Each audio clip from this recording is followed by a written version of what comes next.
हमारे मन में गंदे विचार क्यों आते हैं? हम नहीं चाहते, लेकिन फिर भी हमारे मन में गंदे विचार आते रहते हैं। लेकिन मन हमारा सबसे बड़ा दोस्त और मन ही सबसे बड़ा दुश्मन क्यों है?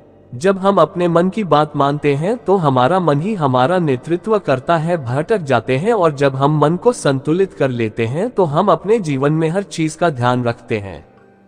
हम अपने मन में आने वाले गंदे विचारों को रोकने की कोशिश करते हैं, लेकिन जितना अधिक हम रोकते हैं उतना ही ये विचार हमारे अंदर प्रवेश करते हैं। जितना अधिक आप किसी चीज से दूर भागते हैं वह चीज आपको अपने पास ले जाएगी, इसलिए उस चीज से दूर मत भागिए, उस पर संतुलन बनाए रखिए।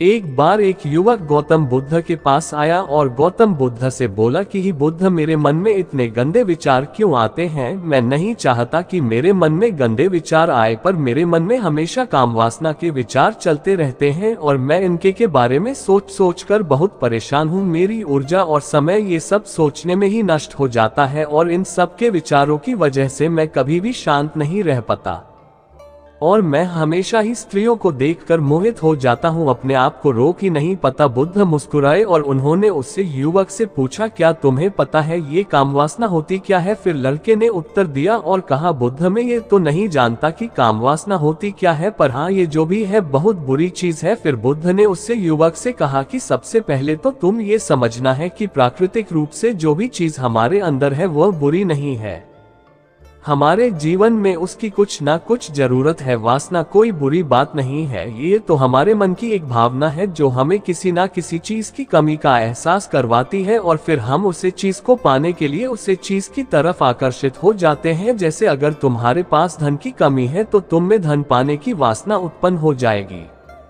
तो वासना कुछ और नहीं, बस एक प्रकार की कमी है जो कि एक प्रकार की जरूरत का एहसास है, और जब ये जरूरत शारीरिक हो तो हम इसे कामवासना कह देते हैं। युवक ने गौतम बुद्ध को कहा कि बुद्ध, मुझे कामवासना का मतलब तो समझ में आ गया, पर आप मुझे ये बताइए कि यह आती कहाँ से है और कैसे आती है। ये गौतम बुद्ध ने कहा कि कामवासना कहीं से आती नहीं है, ये तो हमारे अंदर ही होती है और इसका होना तो जरूरी भी है, तभी तो मानव जाति का विस्तार होगा। युवक ने कहा, जब ये हमारे अंदर ही है और जरूरी भी है तो फिर लोग इसे गलत क्यों बोलते हैं? बुद्ध ने कहा कि यही तो समस्या है, लोगों ने कामवासना को गलत तरीके से सोच लिया है, इसे छिपाने की दबाने की कोशिश करते हैं। कामवासना गलत नहीं है, बल्कि कामवासना का गलत तरीके से प्रयोग करना गलत बात है। लोग जिससे प्रेम करते हैं बस उसी के लिए जीने लग जाते हैं, उसे पाना ही अपना लक्ष्य बना लेते हैं और उसी के बारे में हमेशा सोचते रहते हैं, पर यह सब गलत है। बुद्ध ने युवक से कहा, क्या तुम्हें पता है जानवरों में भी कम वासना होती है? युवक ने उत्तर दिया, हाँ बुद्ध, जानवरों में भी कामवासना होती है, क्योंकि जानवर भी तो आखिर अपनी पीढ़ी को आगे बढ़ाएंगे। बुद्ध ने कहा, तो फिर हम जानवरों की कामवासना को गलत क्यों नहीं कहते? युवक ने कहा, मुझे नहीं पता महात्मा, आप ही मुझे बताए। गौतम बुद्ध ने कहा कि जानवर अपनी कामवासना का प्रयोग आनंद प्राप्ति के लिए नहीं करते, वह तो सिर्फ संतान उत्पन्न करने के लिए कामवासना का उपयोग करते हैं।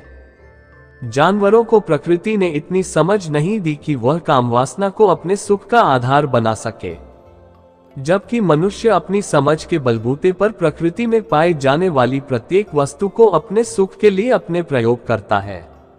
हम इंसानों ने ही कामवासना को अपने सुख का साधन बना लिया है, जबकि प्रकृति ने तो हमें अपने वंश को आगे बढ़ाने के लिए दिया था, लेकिन इंसानों ने इसे अपने जीवन का परम लक्ष्य बना रखा है और इस तरह से कामवासना का बेलगाम हो जाना गलत है। युवक ने पूछा, महात्मा जी, ये कम वासना हम पर हावी क्यों होती है, क्यों ये बेलगाम हो जाती है? तब गौतम बुद्ध ने कहा कि सुनो, अब जो मैं तुम्हें बताऊंगा उससे तुम ध्यानपूर्वक सुनना, कामवासना का सारा खेल तुम्हें समझ आ जाएगा, तुम्हें तुम्हारे सारे सवालों का जवाब मिल जाएगा, बस तुम्हें ध्यान से सुनकर समझना है। फिर गौतम बुद्ध युवक को बताना शुरू करते हैं। एक बार की बात है, एक आश्रम में गुरु और उनके शिष्य रहा करते थे, जिससे रोजाना आश्रम के बाहर स्थित गांव में भिक्षा लेने के लिए जाते थे। उसे आश्रम का एक शिष्य जिस गांव में भिक्षा लेने जाता था, उसे रास्ते में एक नदी पद्धति थी जिससे रोज उसी रास्ते से भिक्षा लेने जाता था। एक दिन उससे ने देखा कि एक लड़का पेड़ के पीछे छिपा है। वह उस लड़के के पास गया और उससे जाकर बोला, भाई तुम इस पेड़ के पीछे छिपकर क्या देख रहे हो? लड़के ने कहा, अरे तुझे नहीं दिख रहा क्या कि मैं क्या देख रहा हूँ। तब शिष्य ने नदी की तरफ देखा तो वहां पर कुछ लड़कियां पानी भर रही थी।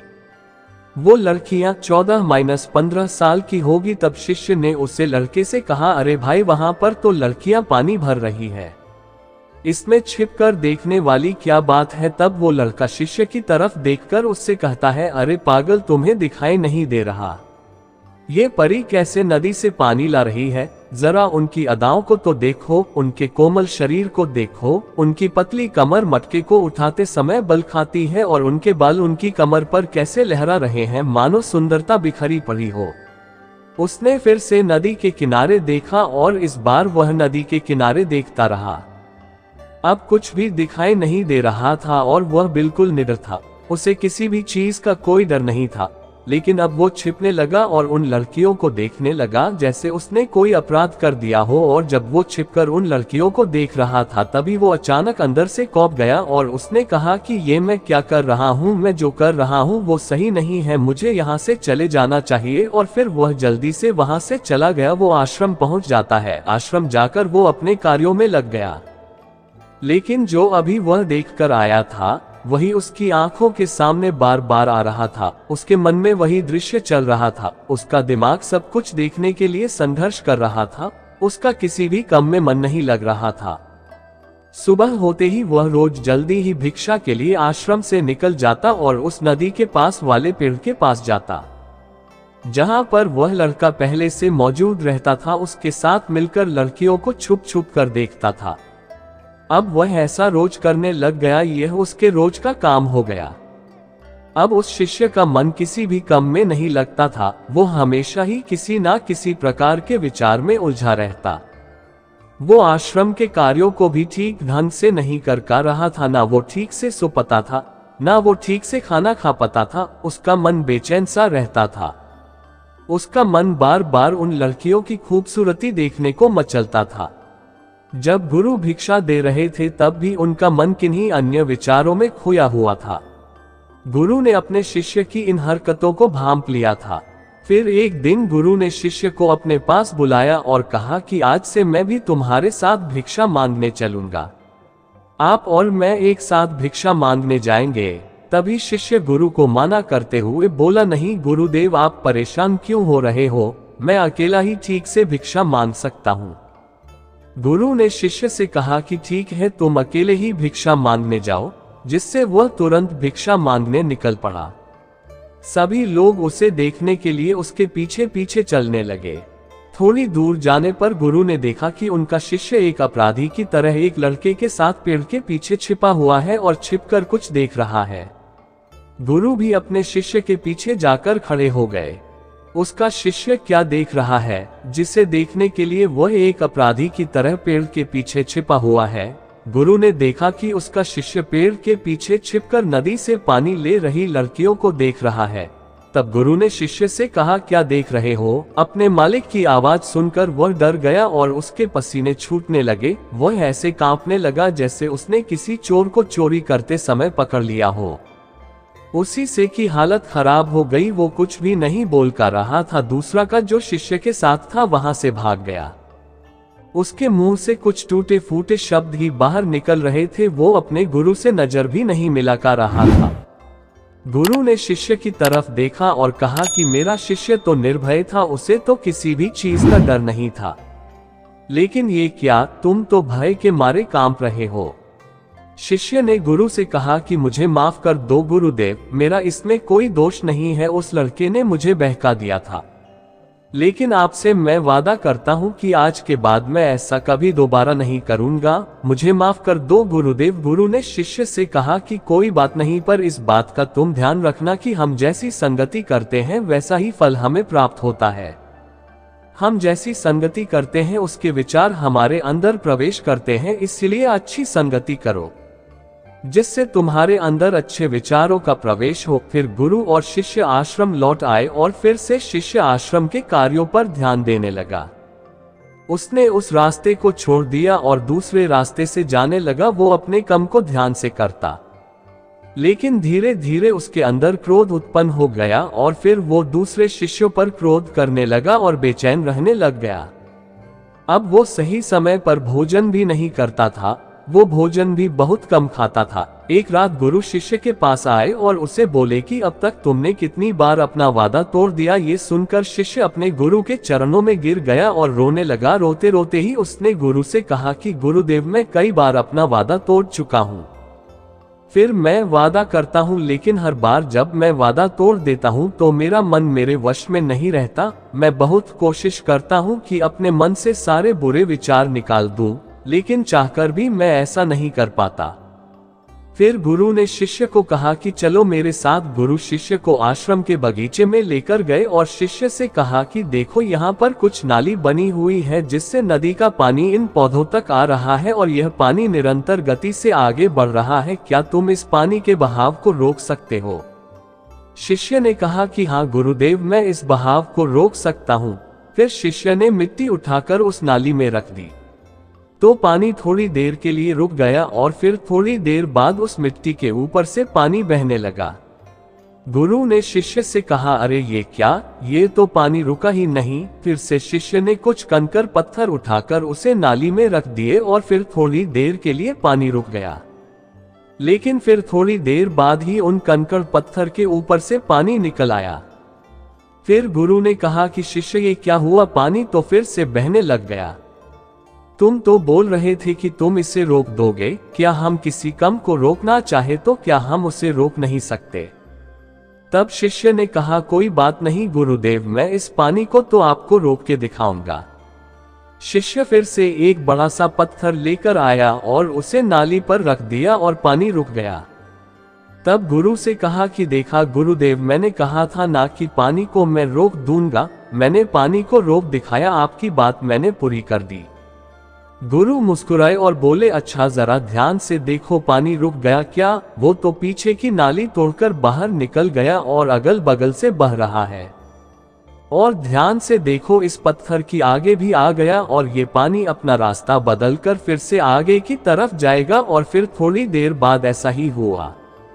फिर गुरु ने शिष्य को समझाया कि तुम्हारे साथ भी तो ऐसा ही चल रहा है। तुम बार बार प्रयास कर रहे हो, बड़े से बड़ा प्रयास कर रहे हो, पर हर बार तुम्हारा प्रयास टूट रहा है और यह हमेशा टूटता ही रहेगा। तुम कितना भी बड़ा पत्थर रख लो, लेकिन पानी तो अपना रास्ता बना ही लेगा। ये सब देखकर शिष्य ने गुरु से कहा कि ही गुरुदेव, क्या कोई तरीका नहीं है जिससे मैं गंदे विचारों से बाहर निकल सकूं और यह मेरे मन में आए ही ना? गुरु शिष्य को एक नदी के पास ले गए जहां से उसे बगीचे में पानी जा रहा था। गुरु ने शिष्य से कहा, वो पानी इसी नदी से जा रहा है। अगर हम यहीं से उससे रास्ते को बंद कर दें जहां से पानी बगीचे में जा रहा है, तब क्या हम पानी को रोक नहीं सकते? शिष्य ने कहा कि हाँ गुरुदेव, अवश्य ऐसा हो सकता है।